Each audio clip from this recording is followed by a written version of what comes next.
Welcome to episode 34 of the SWNZ Podcast, the podcast for New Zealand Star Wars fans. My name is Matt. And my name is Christy.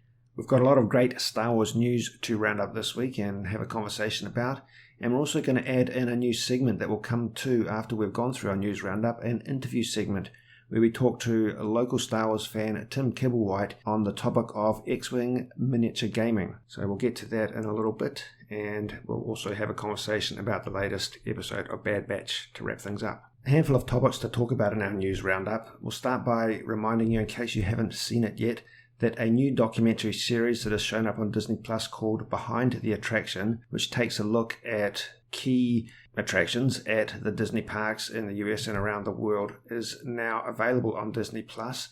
And episode 3 of that is a Star Wars specific episode, taking a look at the history, conception and development of the Star Wars attractions at Disney parks, starting with Star Tours. Actually, the conversation starts with George Lucas's first visit to Disneyland the day after it opened, but they take a good look behind the scenes at Star Tours, Galaxy's Edge, and of course Smuggler's Run and Rise of the Resistance within Galaxy's Edge. That episode is 48 minutes long and it's well worth checking out. This is also a great look at the first early version of Star Tours. If you were never lucky enough to make it to the US to ride the attraction before they refurbed it to include the new 3D multi sort of segment style that they use now. Also on the topic of Disney parks, the official Disney Parks blog has released a new advertising poster for the Galactic Starcruiser Hotel, which we talked about in depth a podcast or two ago. Now, the interesting thing about this, apart from the fact that it's quite cool Star Wars art in its own right, is that they break down every element shown within the poster, and it looks like everything that's there is there for a reason, to tease some sort of feature or aspect of the hotel. They show that the hotel guests, there's a row of hotel guests, a family, dressed to represent the fact that as part of the story, as part of the role-playing, you get to choose to support different factions. In the middle of the poster there is a new style of R-Series astromech, and they hint that there is some story associated with that droid, so you're going to interact with quite possibly a real astromech droid, this specific real astromech droid, as part of the story content of the hotel experience. They show that the cuisine that is offered as part of the Crown of Corellia dining room, which they describe as the Star Cruiser's enticing supper club. One interesting thing there that I hope eventuates, they show that the waitress is a Twi'lek, an alien. Now, we saw a lot of aliens in the sort of Galaxy's Edge concept art. That didn't necessarily come to fruition. You don't have a lot of cast members, Disney staff dressed up as aliens within Galaxy's Edge yet, but there's a good chance we may actually see that specifically within the Galactic Starcruiser hotel experience. Having worn a latex Twi'lek headpiece myself, I can imagine it's going to be easier for the cast members to do these in specifically sort of targeted stints. So if there's like shifts in a restaurant, that's a little easier than just being a store person or a waitress out in the parks, where it's a little harder to sort of duck backstage backwards and forwards or swap with other staff. And I was a little bit disappointed that they didn't have quite as many sort of aliens represented in Galaxy's Edge as they kind of seem to imply. For that matter. Yeah. Or droids for that matter, but it looks like we may be getting it with the Galactic Starcruiser. It might be a way of adding a little bit more deeper immersion to the probably going to be expensive experience, where aliens are going to be more visible and sort of add to the otherworldly flavor of the hotel sort of roleplay experience. Whereas in the parks, I think they'll just get possibly a little bit lost in amongst all the people there in their jeans and t-shirts and Mickey balloons. So I can see why they maybe pulled back on that original concept art idea, but I'm excited to see that it looks like they will try and add aliens in and amongst the staff at the hotel. Yeah, that makes sense. The effect is quite diluted amongst the crowds of Galaxy's Edge, but everything is controlled within the Galactic Starcruiser stay within the experience, so that's a much better opportunity. The poster also shows lightsaber training, which we knew was coming and we've talked about in the past, and something we didn't know a lot of detail about or at all is the poster shows Kylo Ren and Chewbacca, and there is a comment that describes that the Halcyon Starcruiser does have a storied past after all, and a reputation for finding itself in the middle of galactic conflicts. that strongly implies that you'll have encounters with those specific characters as part of the story arc that is the hotel experience. That's very interesting, I think. There are two characters that have already been in the Disney parks for quite some time, originally as character meet and greets close to the Star Tours original ride, and then they became sort of characters that you can find wandering around Galaxy's Edge. So it makes sense for them to continue that sort of character interaction within the hotel experience, particularly since these are full-faced masked characters, yeah. Yes. So you don't get the break that you necessarily get when you see actors portraying face characters. Like, they do get very good lookalikes, but they are still lookalikes to play characters like Rey within the parks. So I'm really intrigued to see what kind of story element that could involve the likes of Kylo Ren and Chewbacca within the hotel. It really does imply that there's perhaps a little bit more storyline to the stay than perhaps was originally hinted at. Yeah, some real role-playing going on by the look of things. So I find all of that new material, even though it's sort of teaser-level material, I find it really interesting. The hotel, of course, will be opening sometime next year. No sort of formal dates, but the level of teasing has certainly ramped up. So we'll definitely be crossing our fingers that a travel to Galaxy's Edge and the Star Wars Hotel will be possible for international fans in the not-too-distant future. And of course, just a reminder, that's in Walt Disney World on the East Coast in Florida. In terms of product announcements and store reports, the interesting thing that's going on right at the moment is that the San Diego Comic-Con convention is actually running, but as a virtual event, no physical attendance. And there have been a number of Star Wars product announcements as part of that. In particular, Sideshow Collectibles had a very cool approach to this. They set up a literal booth as they would have done it as if it was in fact at a physical convention, and they've been doing live streams from it as part of the whole SDCC experience. And they've revealed some brand new products that we didn't know about, and they've shown a bit of additional detail about products that we did know about. These are all going to be down the line products, so we don't have any sort of pre-orders for them locally or such like. But very, very cool products coming up in the premium format range. This is the quarter scale range, very, very large statues. There's a Rise of Skywalker Rey and matching Kylo Ren. Very excellent dynamic poses with sort of matching bases based around the fight on the Death Star. And also another new premium format scale General Grievous figure. Now he is huge, bigger than your standard premium format, which are pretty big anyway because of the size of his arms and the fact that he's holding lightsabers in each of his limbs. They originally have done a premium format Grievous, but this was on display at Celebration 3 back in 2005. So you can imagine that it's been quite some years and it's quite hard to find. So if you are a premium format collector or a General Grievous fan, this will be a fantastic addition to your collection, or should I say a fine addition to your collection. And I really like the pose on this one. It's a lot more dynamic. It's a lot more menacing, I think, than the original one. The sculpting and quality of Sideshow products has sort of progressed. Not to say that the original ones were lacking in any way, but I noticed there's definitely been a maturation in the premium format quality, I think.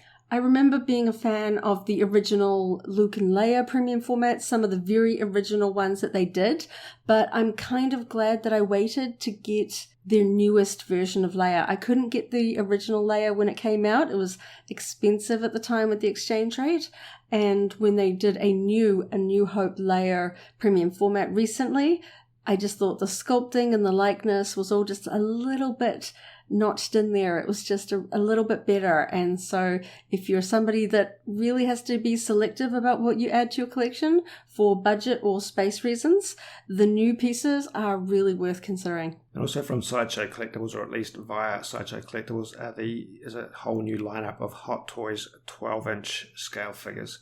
Most of these are from The Mandalorian, and they're very cool. We've got Axwos and Cosca Reeves, so a couple of Mandalorians there for you. We've got Cobb Vanth in his borrowed Boba Fett armor. Fennec Shand, who we kind of knew about because we saw her posed alongside the Temuera Morrison Boba Fett Hot Toys figure that's been shown. Super Battle Droid, a environmental piece in the Varro Imperial Safe House, which is very large. So it's a door and a wall with the gatekeeper droid and space behind the door for stormtroopers to hide. It's really cool in concept, but I think the Sideshows and Hot Toys 12-inch scale diorama pieces are quite overpriced in general, and I've seen fans do some very cool dioramas and environmental pieces in smaller scales and occasionally in this scale. So it's a cool concept, and I really like the look of it, but yeah. The detail on it is really nice. They didn't fully preview it in the first video. They kind of teased it, but I'm wondering whether this is a reaction to the rise of fan builds, that they know that there is a market and a demand for set pieces to fill out displays. We're seeing things like the Jabba the Hutt throne for Boba to sit on. So I'm wondering whether they're maybe going to do it at a more cost-efficient price point for fans. There's so many Hot Toys Mandalorian figures, so I think part of it is there's a consequential upsell. If you've got this environmental piece, you want to populate it with multiple figures. So they've got it on display with the Mandalorian figure and multiple stormtroopers, and you could probably add more into that if you chose to. So yeah, I think it is the catalyst for the purchase of multiple figures, and they may price it accordingly because of that. We'll see. It's really hard to temper the enthusiasm for the Mandalorian with the sheer volume of merchandise that's coming out.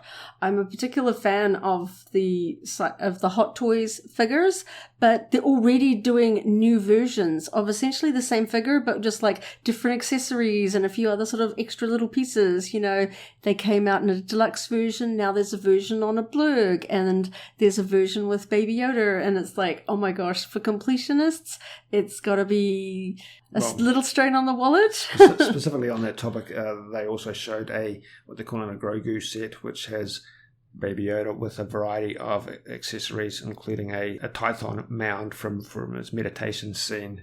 So that's a set with a few different versions of Baby Yoda and a whole lot of accessories. So if you're a fan of Baby Yoda, you don't need to buy a deluxe version of the Mandalorian figure just to get the Baby Yoda. It does come with a number of different other versions from Hot Toys. Yeah, so this is the chance to get the Hot Toys Grogu on his own with some really fun accessory pieces. And they also showed a 12-inch scale Biker Scout with Speeder Bike. These are Return of the Jedi versions. We've seen that they have, I don't think they're actually available yet, but they've shown and available for pre-order Mandalorian versions of the Biker Scout and Speeder Bike, but these are classic original trilogy Return of the Jedi versions, which is quite cool. Now, Sideshow Collectibles, they're also the distributor for quite a lot of other products, and one of the companies that they do work with is called Regal Robot, who do life-size, quite unique pieces, and they have worked with the original sculptor of the original trilogy version of Salacious Crumb to create and release a 1-to-1 scale replica of that Return of the Jedi character. He's very cool. This is going to be a signature edition, limited edition piece with autograph plaques from the original sculptor. It sounds like it's going to be quite a small limited edition, and unfortunately, due to the sheer scale of it and the detail, it's going to be a pretty hefty price point. So unfortunately, we're looking at probably several thousand US. That looks to be the indication for the price point for this item. Regal Robot also does things like tables and sofas and big large stuff. So they generally don't ship outside the US from directly. But it's interesting that Sideshow is going to carry this piece because Sideshow can ship internationally. Whether this piece will ship internationally, we don't know. Of course, fans are able to do freight forwarding options, but this one might be, unfortunately, reserved for the uber fans of Salacious Crumb, or the fan that just really, really wants to put together a bit of a Jabba's Palace themed display in your house. There have been sort of toy versions of Salacious over the years, but this one is really impressive. It's just a little bit of a shame that it's going to come with a bit of a painful price tag with it. So a couple of other products that have been shown as part of the SDCC announcements. Kotobukiya Artifacts have got a new Ahsoka Tano statue, so that's a non-posable statue. I believe most of their products are in the 7-inch scale at this point. From Gentle Giant, some new and interesting products. They've got a SDCC exclusive Jumbo Vintage Boba Fett. Now, we've seen that character done in that product line a couple of times before. This version is a little bit different, so I'll give them a little bit of credit for that, even though it is a reuse of an existing mold. This version has a Return of the Jedi card with silver foil trim, so the classic racetrack on the silver chrome racetrack on the card is done in actual silver foil. And the thing about a lot of the Jumbo Vintage action figures from Gentle Giant is that they have quite a satiny finish, unlike the actual vintage action figures, which had that high gloss to it.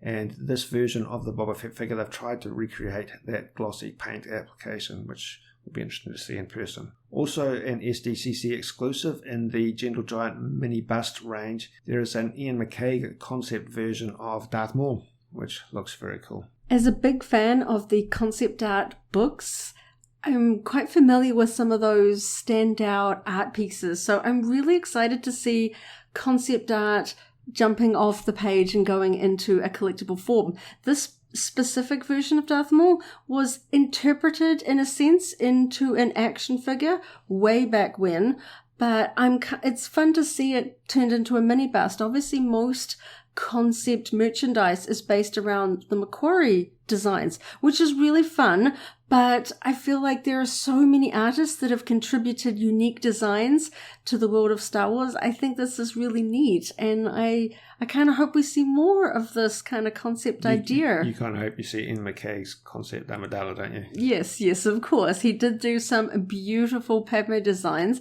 and I would like to see some merchandise of that. She has so many costumes, and there are just even more that were left on the page and were never used. So it would be neat to see some of these concepts. Well, there is one particular Ian McCaig concept version of Amidala that's almost as frequently used as that Darth Maul one. So it's not implausible that they'll see a partner piece to this. It won't just be a one-off. They were both available as art prints from Acme Archives a number of years ago. So yes, like you said, it would be interesting to see if she turns up as a sort of not a companion, but a complementary sort of concept art mini bust to go alongside. A limited collection.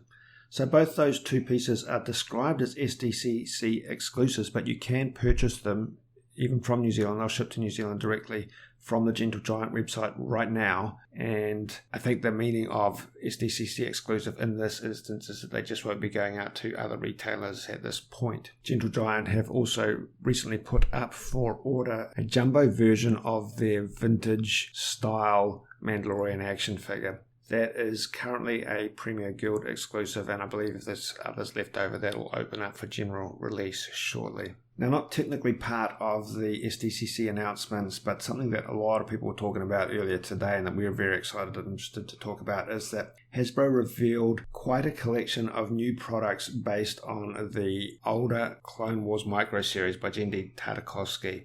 This is really exciting because it's been quite a long time since we've seen products related to this series, which you can see on Disney Plus and we've talked about in the past.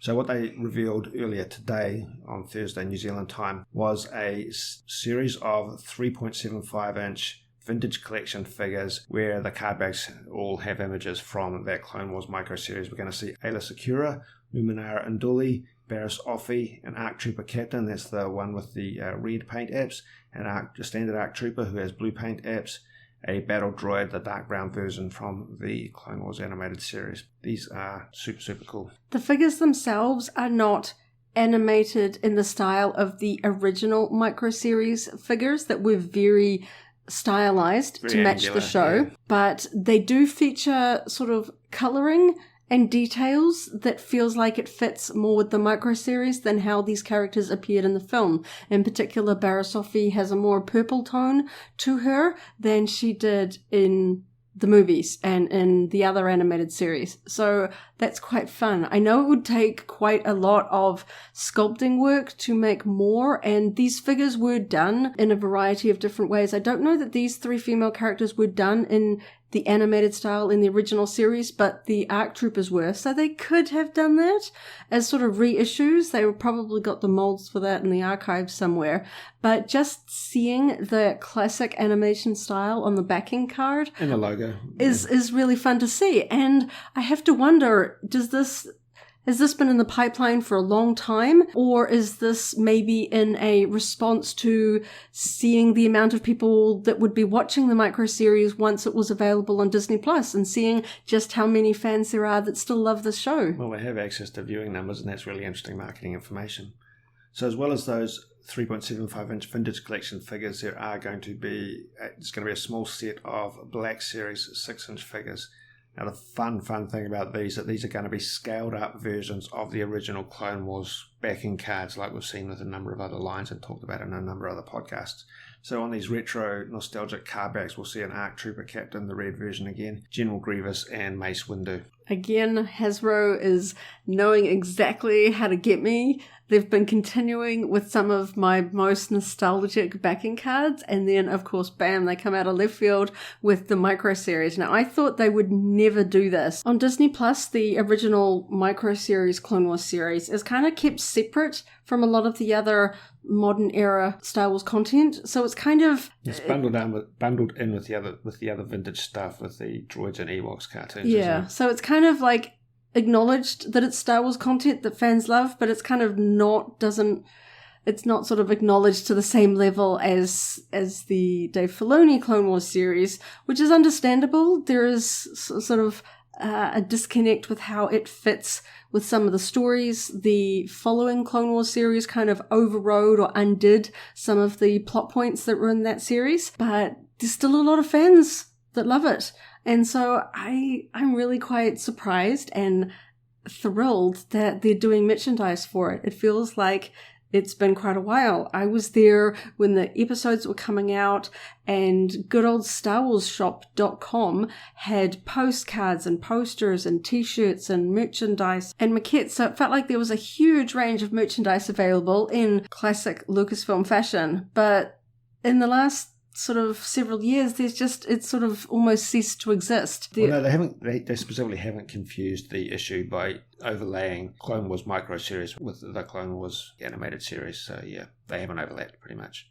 The one thing that did seem to persist beyond the standard micro series merchandise was collectibles featuring Padme Amidala in her Ilum snowsuit. This did seem to continue longer than the rest of the merchandise. She appears in a mini bust, a statue.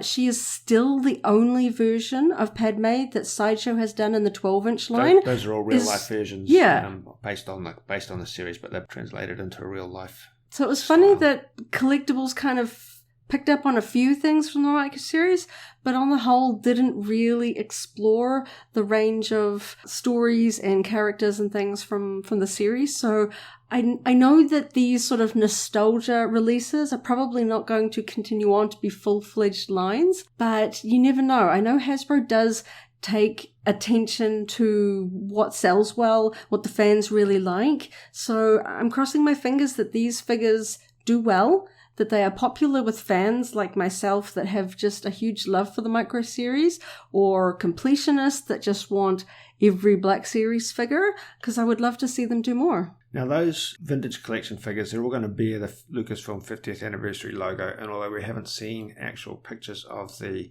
6-inch Black Series ones, I presume there's a good chance that they too will actually have that 50th anniversary logo. And a small caveat to all of that excitement is that unfortunately in the US, they are listed as Walmart exclusives. But I'm optimistic, possibly just overly optimistic, but I think it's reasonable, at least moderately optimistic, that we will see those in New Zealand, because we have been seeing those exclusive products with that 50th anniversary logo being carried by the likes of Farmers, and even if we can't get them directly in New Zealand, they may be one of the bigger Australasian retailers like Pop Culture or Zavvi that carries them. So fingers crossed for that. Moving on to a handful of local actual store reports that we have posted about on the SWNZ website, including a very cool large stoneware noodle bowl and snack bowl available at Cotton On and Typo stores, priced at $19.99. These are quite cool. They're like a dark blue with a starry background speckled print with a embossed Star Wars logo on the front. So the logo is not just printed on, it is actually recessed so you can feel it with your fingers. And it comes with 2 chopsticks, so you can use it as a noodle bowl or just as a anything food bowl. Yeah, or it's a really decent volume, so it's good for just serving snack food, for events as well as for personal use. And like you say, that embossed logo is really quite heavy duty. It should stand up well. It is dishwasher and microwave safe. So this isn't just a plastic kids product. It is definitely made for ongoing use. It's such a neat thing. I can imagine a lot of fans want to pick up sets of them so that everyone in your house can have a matching Star Wars bowl. Slightly different store report. A whole range of new posters has been revealed at Mighty Ape. 10 designs in total, most from The Mandalorian. These are 61 by 90, 1.5 centimeter sized prints. They're all priced at $15. They will ship rolled, and you can check those out via the recent post we made on SWNZ. Coming from New Zealand Mint, a new Guards of the Empire coin, silver coin. Specifically this time round, the Sith Trooper, and a 1 ounce silver coin priced at $143.95. This is an ongoing line from New Zealand Mint. There's been quite a few other previous releases in this line. And of course, one thing else just worth mentioning, a lot of people are very excited about the UCS, Ultimate Collector Series Republic gunship that is going to be available from the 1st of August, so next week. That set has 3,300 odd pieces in it. I sadly had the original gunship that came out in the standard Lego minifig line back when I was buying everything Star Wars from the prequels. And I sadly had to cull my Lego collection to fund my action figure collection. And there are times where I wish I hadn't have had to make that decision, but in terms of space and budget, I did. So there's a really big sort of tug at my heart about the Republic gunship. It was one of my first Lego pieces. It has such a strong attachment to Attack of the Clones. We see it so prominently there. So I'm really quite surprised but excited to see this in a bigger Lego form. I love the big collector series ships. They're a little bit more standalone, I think, than the smaller minifig sets. So you can pick and choose which ones you want because they make quite nice display pieces. You don't need to be quite as completionist, or you can be if you want, because they do look pretty cool all en masse. So I'm quite excited to see this sort of iconic Star Wars ship showing up in this big Lego collector set range. Okay, we're now going to cut across to a conversation we had earlier in the week with Tim Kibblewhite, who is a very keen player of the X-Wing miniatures game. And we had a bit of a conversation with him on that specific topic, as well as the wider topic of Star Wars hobbies. And it's really great. We really appreciate being able to have a conversation with someone who has a specific hobby, particularly one that we don't necessarily have quite as much familiarity with. We find the game particularly interesting, but we have not actually played it ourselves yet. So we really appreciate being able to talk to local fans about other aspects of the Star Wars fandom and other Star Wars hobbies. And we hope you enjoy that conversation as well.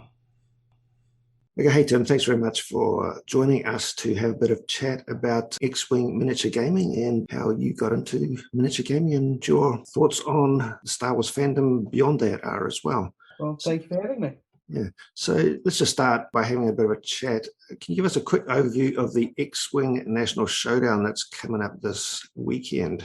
Sure. So it is the national showdown of the Star Wars themed dice-based tabletop tactical miniatures game, to use the what I'd call the full title. It's being run in the traditional X-Wing competition format, that being there's a number of rounds of Swiss play. I believe it will be 5. So 5 rounds of you playing people who you're in the same bracket of, 1 win versus 1 win, and so on and so forth. And then on the Sunday, there'll be a cut to the top 8, with that being done in the traditional bracket format. So quarterfinals, semi-finals, finals. The same day, if you don't make it through, they're running some games of the Star Wars X-Wing Epic format. The difference there is the Epic format brings in some of the larger ships. The normal games only go up to Millennium Falcon size. The bigger games can go up to Blockade Runner from the start of episode 4, A New Hope size. So that's the sort of difference there. Okay, great. I find the topic of X-Wing gaming, quite fascinating. I've got in the deep past a bit of a history of role-playing gaming and dice-based gaming, but I haven't actually personally got into X-Wing miniature gaming. How did you get into it, or how does someone get into the gaming? What are the minimum requirements to begin? So I think my story of how I got into X-Wing is pretty typical. Like, I was at the mall for a train VR simulator, and then I walked across the road to the comic book shop, Comics Compulsion in Christchurch, and they had on their display table painted X-Wings and TIE fighters and dice, so you could clearly tell it was a game. And using the technical term here, giant nerd that I am, I sort of asked the shop attendants, what is this? And I quickly went away and read all that I could. And within a week, I think I'd purchased quite a bit. So that's how I got into it. But I think a lot of people get into it because they'll know someone who's talked about it or an interest in miniature games, and they hear it's really easy to get into, really easy to get started because everything comes pre-painted. You can paint if you want. You can do them up, but it comes pre-painted, pre-glued, so everything just goes straight out of the box. And to me, I think that was a really big appeal. So obviously you need some sort of starter set to get into it. What are the basic costs and whereabouts do you buy them locally? So I will do my best to provide your listeners a link with sort of a range of shops, but your local board game retailer will either have some in stock or be able to point you towards them. In terms of costs, I did recently look up the core set. So the core set comes with 2 Imperial TIE fighters, the classic flimsy TIE fighter, and 1 X-Wing. That comes with enough to play a 2-player game against each other. It also comes with the dice, the rulebook, the tokens, the templates. So everything you need for sort of a kitchen table, here's what this game is. And if you're anything like me, you'll be buying more stuff within 12 hours. A standard game is 200 points, and in that first set, you'll probably get enough for around 75. I haven't played with the core set in some time, so don't quote me on that. But a 200-point game can be anything between 2 ships for yourself to 8 ships. Right. So that's the range. So obviously you can purchase quite a few range of expansions. Is there an advantage to having a large set in terms of gameplay, or is it just to add to the variety? So there's many factions. Every faction in Star Wars, from the Republic through to the First Order is represented. So you've got 2 sets of good guy, bad guy, Republic, Separatists, then Rebel and Empire, then First Order and Resistance, and there's also the Scum and Villainy faction. So each of those factions has a range of ships which play a bit differently. Back in the old days, there was only the 2 factions, then they brought in Scum and Villainy, so it was easier to own all the ships in the game back then. But now it would be fair to say that I think people focus on 1 or perhaps 2 or 3 factions. So within those factions, I find people tend to own most of the ships. So people tend to choose a faction and stick with it, do they? Stick to it for a period of time, but in my experience, the community is so accommodating. If you want to try something at a local game night, it's pretty easy to say, I'd like to give Republic a go, and then you might like it, and then you can pick it up yourself. But because the ships can range between $40 for a smaller ship, sort of X-Wing size, to maybe $80 for a Millennium Falcon size ship. Again, don't quote me on these prices if I'm wrong. Sure. I apologize to your listeners. People can often sort of stick to 1 faction. Just makes it easier for them to collect, and then their friend might have Empire. I know when I started, I had a friend who only played Empire, so I ended up buying more Rebel stuff just in the beginning there. But I do now own pretty much everything. I don't own the Resistance personally, but that's it. Right. Hey, tell me about the local communities. Are they mainly organised through Facebook? How do you find other players, and how often do you tend to play with other players? So I'll admit I used to play more pre-COVID, and before moving to Wellington. I moved to Wellington mid-2019. I will do my best to send a link through of all the local Facebook pages and all the groups, but Wellington, Christchurch, and Auckland all have pretty active communities. I know Christchurch is, I think, about 5 players are going from Christchurch to the National Showdown.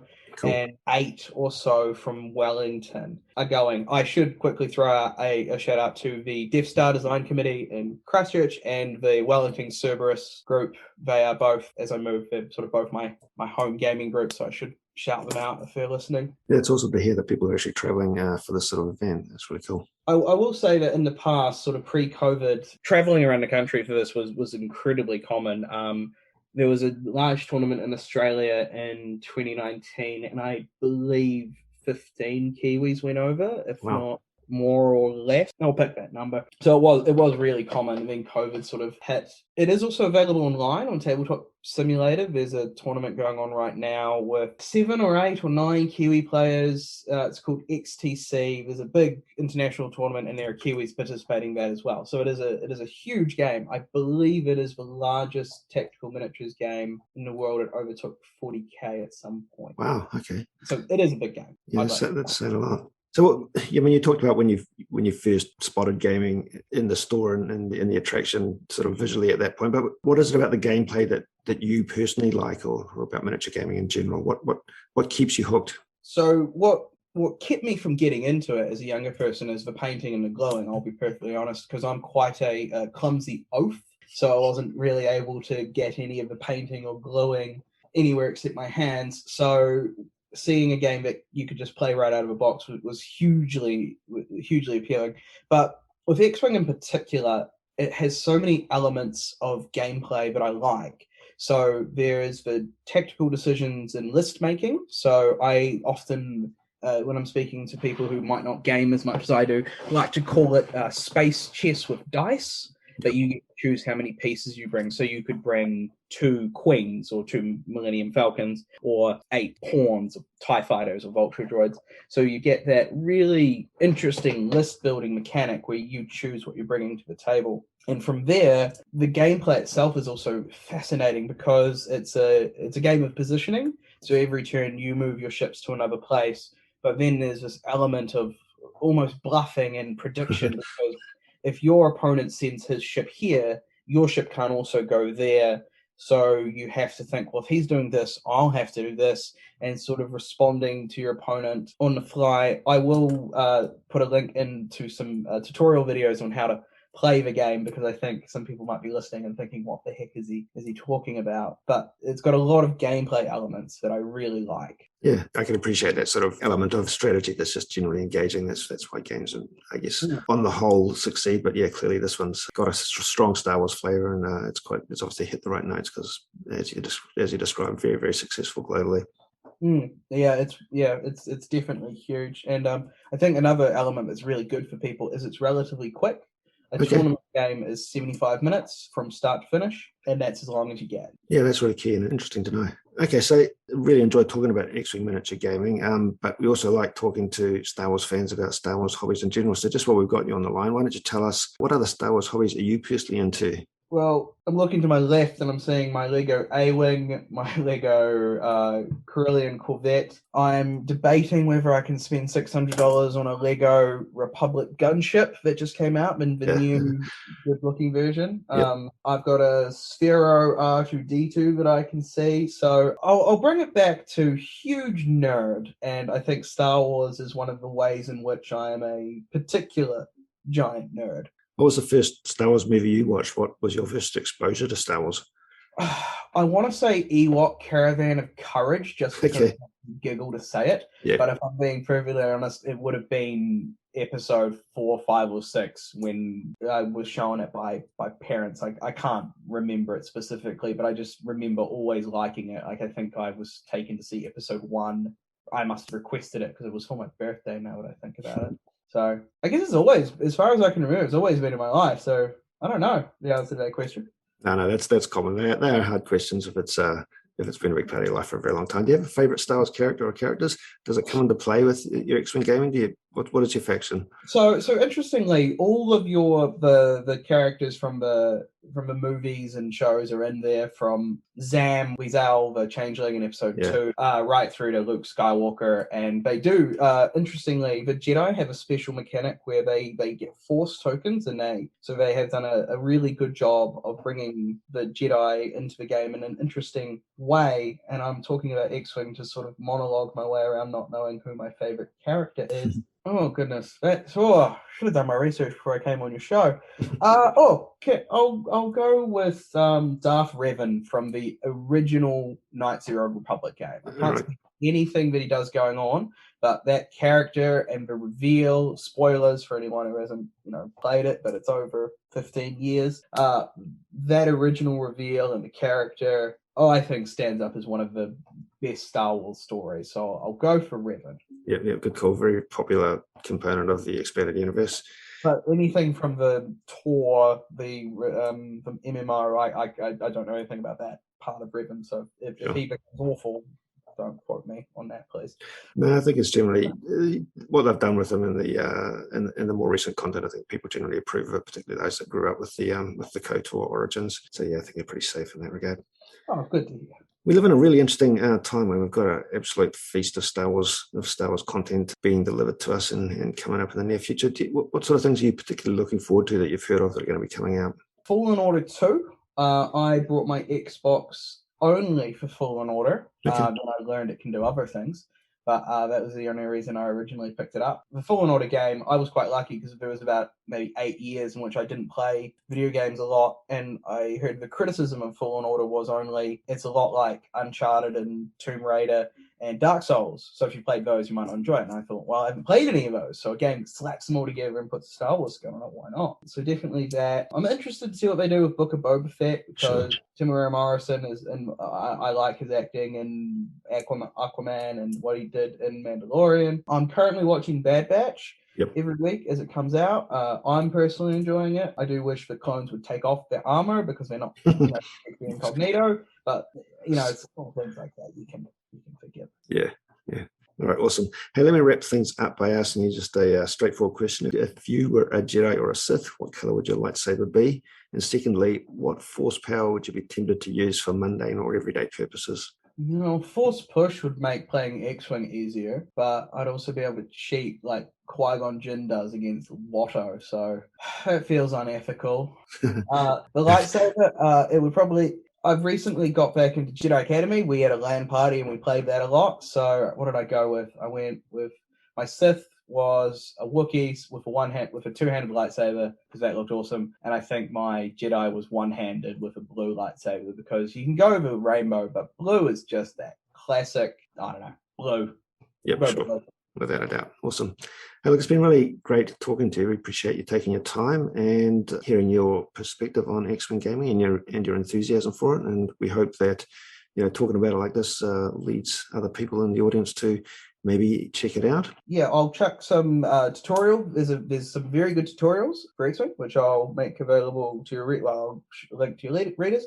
There is a tabletop with Will Wheaton and Seth Green where they play X-Wing. If you watch that, they do throw the models around a bit. That hurt me personally. So, but it does show how fun the game can be, even if they get the rules of it wrong. Okay. And I'll just link as much as I can, just so if you get interested, and any of your listeners can, if they want to know more, you can put them in touch with me if they email you.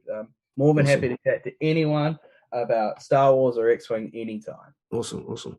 And good luck with the competition this weekend. We'll actually be hopefully getting a little bit more content out next week about the outcome and gameplay from the weekend. More than happy to talk about the game. Thanks very much for your time. Thanks, Matt. So thanks, Tim. We really appreciate your conversation, your thoughts on Star Wars and your expertise on X-Wing miniature gaming. That was really good to hear. We're actually going to do a little bit more coverage about X-Wing miniature gaming over the next week or so stay tuned to our website and to our YouTube channel because we're going to be taking a look at that X-Wing National Showdown that's taking place over the coming weekend. Okay, and as usual, we talk about the most recent episode to have screened of The Bad Batch, episode 12, which came out last week, Rescue on Ryloth. This is the episode where young Hera contacts Omega and asks the Bad Batch to help her rescue her parents. Hera, Omega, Tech, and Reka attack the Imperial refinery on Ryloth as a distraction, while Echo and Hunter go to free Hera's parents and the other freedom fighters. Crosshair discovers this and sets a trap for them. Gets interesting when Clone Captain Hauser warns the escapees of the trap and then confronts his fellow soldiers. We've talked about how Hauser in recent episodes been quite suspicious and uneasy with what's going on with the Empire, and that came to a head in this most recent episode. Hauser was arrested, but the Bad Batch and Hera and family managed to escape. Rampart realizes that he has underestimated the Bad Batch and he gives Crosshair permission to hunt them down. That is how the episode ended, so I think that speaks directly to what we can expect to see in upcoming episodes. I really liked the continuation of that Hera story arc. I think it fitted in really well, and obviously they brought the Bad Batch in a lot more strongly than they did in that introductory episode, but I think it tied those two timelines, those two plot lines together really nicely. It also indicated that Hera and Omega bonded more closely than what was depicted. We see them sort of exploring the Marauder shuttle together while the sort of grown-ups do their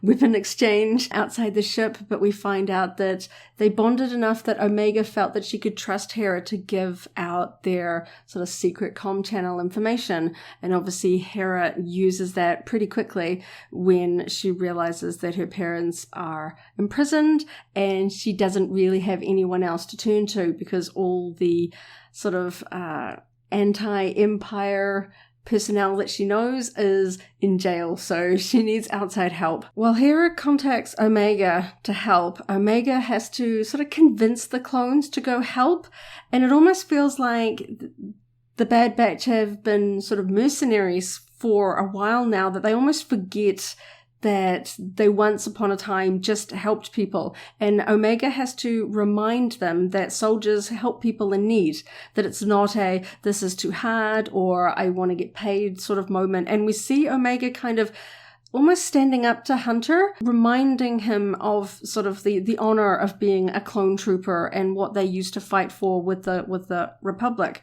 So there's a couple of moments where we see her sort of really standing her ground and proving that she's strong-willed, but she's also very honorable. She knows it's the right thing to do to help Hera, and she kind of plays the family card a bit. Even if it comes at personal risk and or personal cost, yeah. Yeah, she reminds Hunter that she would put herself at risk if someone in her family needed help or rescuing. Her family being them, the Bad Batch, her brothers, her clone brothers, yeah. Yeah, so I liked that, and I liked that she trusted Hera and sympathized completely with her, and she was sort of hell-bent to help, even if the Bad Batch were a little hesitant about cost or difficulty. And obviously they come from an adult mindset. They know when certain things are, there's no point trying, because if you die in trying to, it's all for naught. It's kind of a waste. I'll give them the benefit of the doubt that it wasn't pure mercenary thinking, that it was a little bit just strategic, that they knew that the risks were quite high and that they can't just go out of their way to help everyone. But obviously there's a lower threshold for doing that in circumstances like this. Yeah, and Omega has that sort of young, heroic, sort of almost naivism that she just wants to help regardless of the danger or whether she's looking at the situation realistically. She just knows that someone needs help, and she, in her sort of pure-hearted way, wants to help, even if it comes at risk to her. So I liked those moments, even though it didn't really feel like a development for Omega. No. It was just more of a solidifying of her personality, that we know that she feels like sort of the purest, honorable form of the clone troopers. She's not cynical yet because she didn't live through the war. So she's got sort of the honor of being a soldier for the Republic, but without the sort of bitterness that came from fighting the separatist battles. Yeah, it was a very fast-moving episode. Everything rolled along very, very fast and mostly fairly predictably, as we'd expect things to unfold, and we could see what was coming next. Most of the time, I was just relieved that Hauser was arrested, because it looked like Crosshair was going to crosshair him for a moment there. But no, he was arrested. And I when that happened, I was really thinking, I mean, obviously we'd like to see more of the clone troopers stand up to the Empire and to being forced into the Imperial ideals. We know that doesn't happen to a large extent because we know what comes after, but I do find it satisfying to see that happening on some level, and I hope we see a little bit more of that, and I hope we do see more of Hauser, even though he's been arrested, and see where that goes, where that aspect of the story goes. We've seen them touch on the fact that the inhibitor chips had a sort of a varied impact on the clone troopers. Some were completely overridden, some were able to kind of resist it to some extent. So I think what we're seeing here is an example of a clone trooper that he's not been given a specific overriding directive like Order 66, and his inbuilt moral sort of compass is at odds with what he's being told to do. And we see him, really pleading with his other fellow brother clone troopers that this is wrong. And some of them agreed, some of them realized.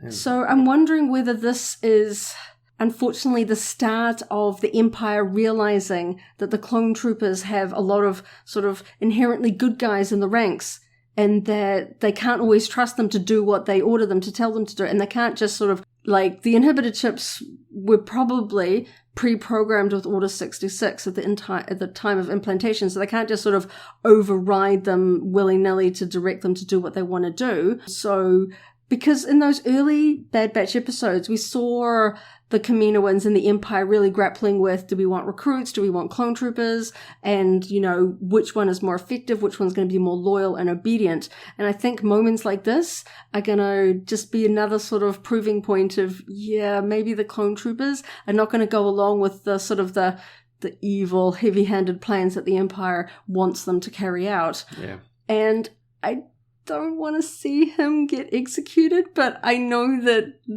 there's an underlying real sinister element to the Empire, and Crosshair's got a bit of a bone to pick with clone troopers that don't follow orders. We see him having a massive grudge against the Bad Batch, so I'm not optimistic that Hauser might survive. We'll it would be fun if he broke away, and, like, I almost want to see more rogue clones join up with the Bad Batch or splinter off to become their own sort of rebel faction. Yeah, well, we know there's not many in the actual Rebel Alliance down the line, or at least not seen in the original trilogy, so they'd have to explain that away. But I'd like to think there's at least a reasonable amount that are just going to leave the Empire and just, you know, go underground and do their own thing. Just sort of, run away. And I'm a little more optimistic than you. I think it would be an odd story move for Hauser to be arrested and then executed. I think if his life was in jeopardy, then that would have come to a conclusion at that specific point. But yeah, we'll see how that goes.